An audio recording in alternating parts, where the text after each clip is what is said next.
Salut à vous, j'espère que vous allez bien. Bienvenue à vous si vous êtes nouveau sur ma chaîne Freddy l'électroprogrammeur.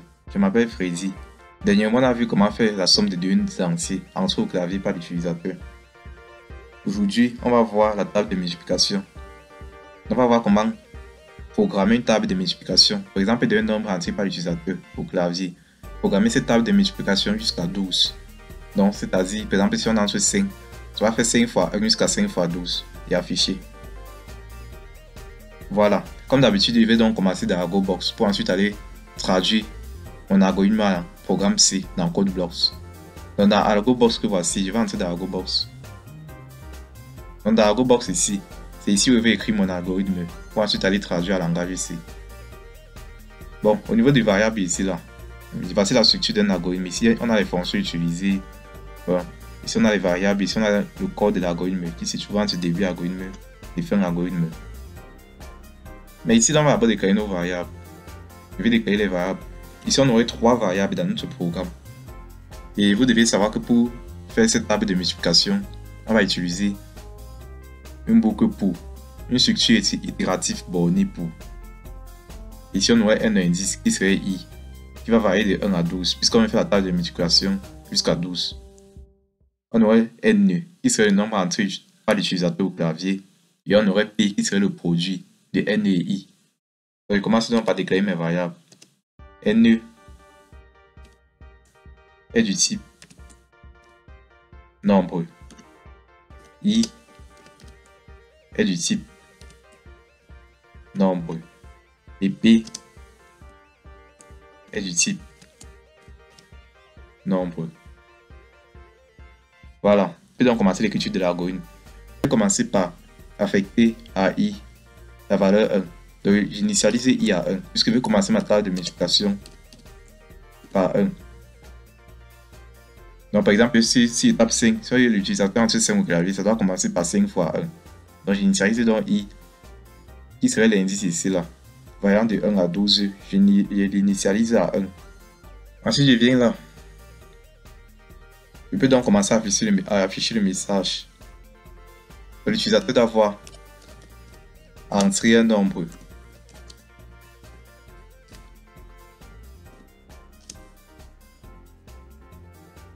Donc, après afficher entrer un nombre, je vais donc lire le nombre, lire n, c'est-à-dire stocker n dans un emplacement mémoire. N ici, c'est le nombre que l'utilisateur va entrer au clavier. Voilà. Je viens donc, j'affiche encore un message. La table de multiplication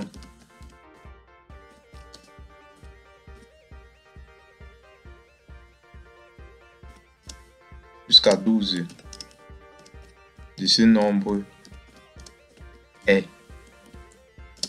Voilà. Je veux que la table de multiplication ici s'affiche. Qu'est-ce que je fais?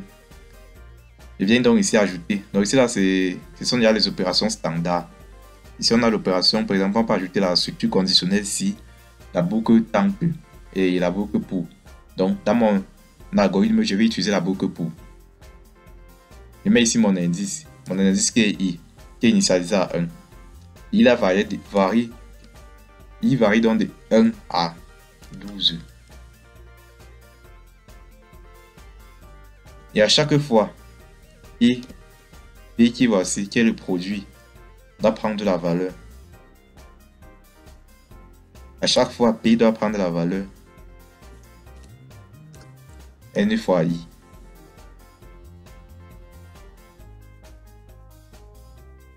Et maintenant, à l'intérieur de la boucle, il faut que j'affiche de manière à ce que ça se range 5 fois 1 égale 5.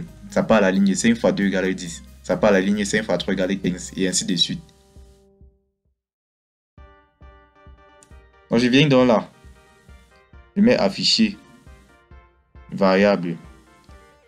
Je veux que ça affiche n. Je veux maintenant que ça affiche le message fois. Je veux encore que ça affiche une variable i. Je veux que ça affiche un message égal. Je veux ensuite que ça affiche une autre variable qui est p. Voilà. Et comme je veux me dire que ça part à la ligne, ça affiche par exemple 5 fois 1 égale 5, ça part à la ligne 5 fois 2 égale 10. Il faut donc que je mets le caractère de retour à la ligne, qui est ici slash n. Slash n ici, c'est le caractère de retour à la ligne, pour que ça fasse 5 fois 1 égale 1, ça part à la ligne 5 fois 2 égale 10. L'algorithme va se passer comme ça. Quand i est égal à 1, je suppose que l'utilisateur entier n est égal à 5. I initialement va prendre la valeur 5. Ça va afficher ici 5 fois 1 égale 5. Ça va revenir maintenant ici, voir le caractère pour aller à la ligne. Ça va aller à la ligne. Et i va maintenant prendre la valeur 2. 5 fois 2 qui serait égal à 10. Ça va faire ici 5 fois 2 égale 10. Ça vient ici savoir encore le caractère de retour à la ligne, ça part à la ligne, et ainsi de suite. Donc c'est comme ça que l'algorithme va se passer en fait.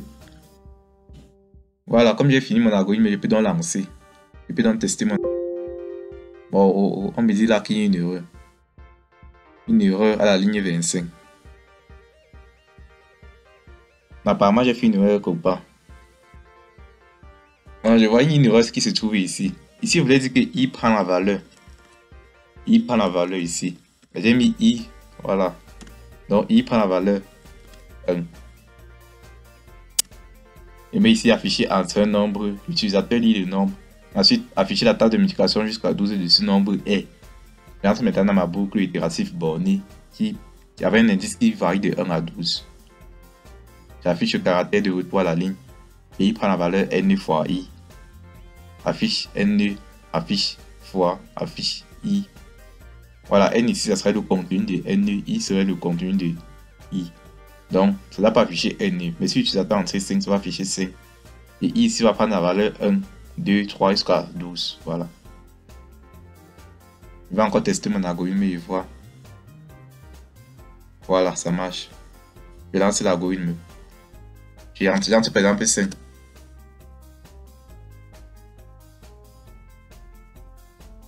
Vous voyez, ça fonctionne parfaitement. La table de multiplication jusqu'à 12 de ce nombre est 5 fois 1, 5. Voilà, jusqu'à 5 fois 12 qui est 60. Donc j'ai ainsi fini avec l'écriture de l'algorithme. Maintenant, ce qui reste à faire, c'est d'aller dans CodeBlocks et traduire cet algorithme en langage C. Voilà, je peux fermer là.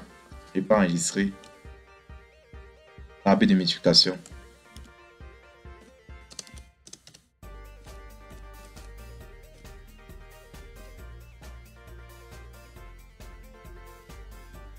Voilà. Si vous voyez la table de multiplication, par exemple, jusqu'à 20, je vais varier ici i de 1 à 20. Jusqu'à 100, i de 1 à 100, et ainsi de suite. J'ouvre dans mon CodeBlocks. C'est dans CodeBlocks qu'on va traduire cet algorithme en langage C. J'ouvre CodeBlocks. Je peux créer un nouveau projet. Console Application. Go. Je choisis le langage C. Next. Je vais choisir table de multiplication.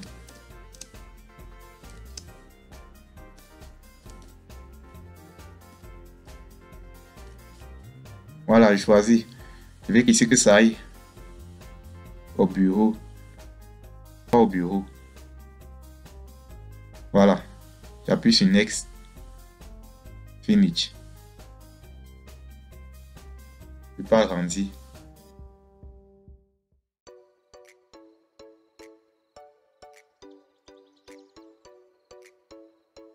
Voilà, ça là c'est le fichier source du projet que je viens de créer, du projet dans CodeBlocks. Le fichier source ça pour extension.c.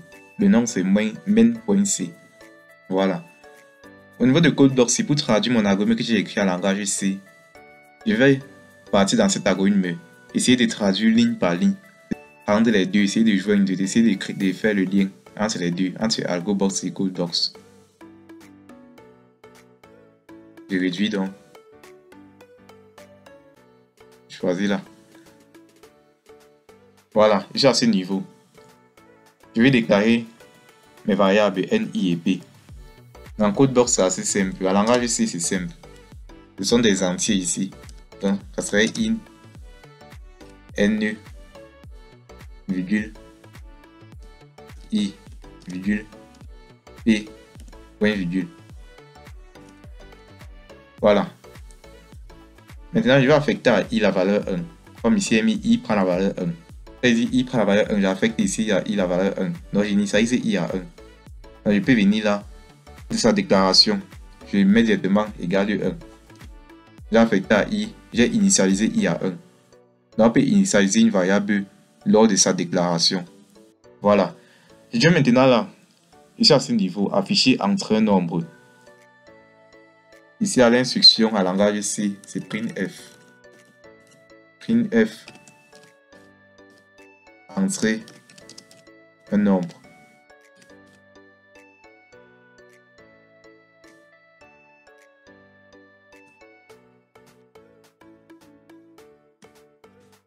Voilà. Je suis maintenant à ce niveau. L'INE. L'instruction de lecture en langage C, c'est scan F. Format mémoire où les entiers se stockent. Ici, ça serait modulo D. Ici, je mets maintenant la virgule. Et ensuite, je mets le E. Je mets ce E, pardon. Je mets ce E. Je mets grand N. Ensuite, je finis avec le point virgule. Chaque instruction à langage C se termine par un point virgule. Il ne faut pas oublier ça. Donc, voici la syntaxe pour la lecture de l'entier NU au clavier. C'est-à-dire, lorsqu'on lit N, on est en train d'allouer un emplacement mémoire à NU. Il va se stocker dans le format des entiers qui est modulo D.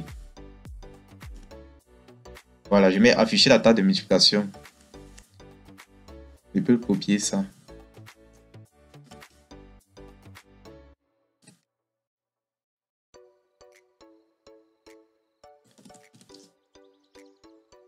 La table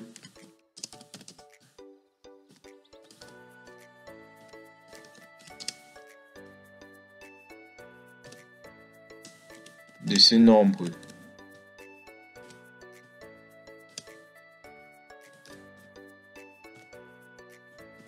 Jusqu'à 12. Et la table de multiplication de ce nombre jusqu'à 12 est. Je reviens là. Ici au niveau de la boucle pour i allant de 1 à 12. Ici là serait fort. I égale à 1, point virgule, i inférieur ou égal à 12, point virgule, i plus plus. I plus plus ici là c'est l'incrémentation de i. C'est-à-dire i prend la valeur i plus 1. Voilà, je mets afficher slash n donc le retour à la ligne. Ici là serait printf. Ou la même chose slash n. L'instruction d'écriture à langage C c'est printf. Ici on a l'intérieur on met slash n. Je mets ici p prend la valeur n fois i. Pour moi serait p en langage C c'est simple. P égale à n fois i. Je mets afficher n, afficher la variable n. On va écrire ça comme ceci. Je vais mettre ici à l'intérieur modulo D. Ici on a virgule et on met n. J'affiche encore un message. J'affiche le message étoile. J'affiche maintenant la variable i. J'affiche la variable i. Et on passe ici par i. Et j'affiche égal. Mais ici à l'intérieur égal. Et j'affiche la variable p. Avec la même syntaxe. La variable p, modulo d, ici je mets p. Voilà, comme p, n et i sont les entiers. Le format c'est modulo d, le format des entiers modulo d. Pour les réels c'est modulo f. Voilà, je crois que j'ai ainsi fini mon algorithme. Ici ça représente un peu le fin pour. Ceci représente le début pour. Ici ça représente la boucle pour. À langage C. Voilà, l'algorithme est ainsi achevé. Je viens ici là pour lancer mon algorithme.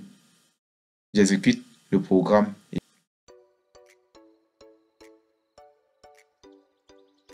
entrer un nombre. Je vais tout entrer 5 comme dans Argo Box. La table de multiplication de ce nombre jusqu'à 12 est. Vous voyez, ça affiche de la même manière que dans Argo Box parce qu'on a programmé les deux de la même manière. Donc, le résultat s'affiche de la même manière. Voilà, c'était tout. Vous voyez bien le code. Donc, c'est tout le code ici. Donc, c'était tout donc pour cette vidéo. Dans le cas, on a vu comment afficher la table de multiplication d'un nombre entier au clavier. Et c'est nous qui avons choisi la limite. On a choisi la limite 12. Donc, ça doit afficher la table de multiplication jusqu'à 12 de ce nombre-là. Donc, c'est tout donc pour cette vidéo.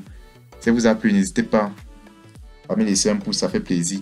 Et surtout, faites-moi également part de vos avis et vos questions en commentaire. Si quelque chose n'a pas marché, si vous avez eu des difficultés ou des questions, si vous avez des questions à me poser, faites-moi part en commentaire. Et abonnez-vous dans ma chaîne, afin qu'on se retrouve donc très bientôt dans une autre programmation. Je vous dis donc à très bientôt. Portez-vous bien.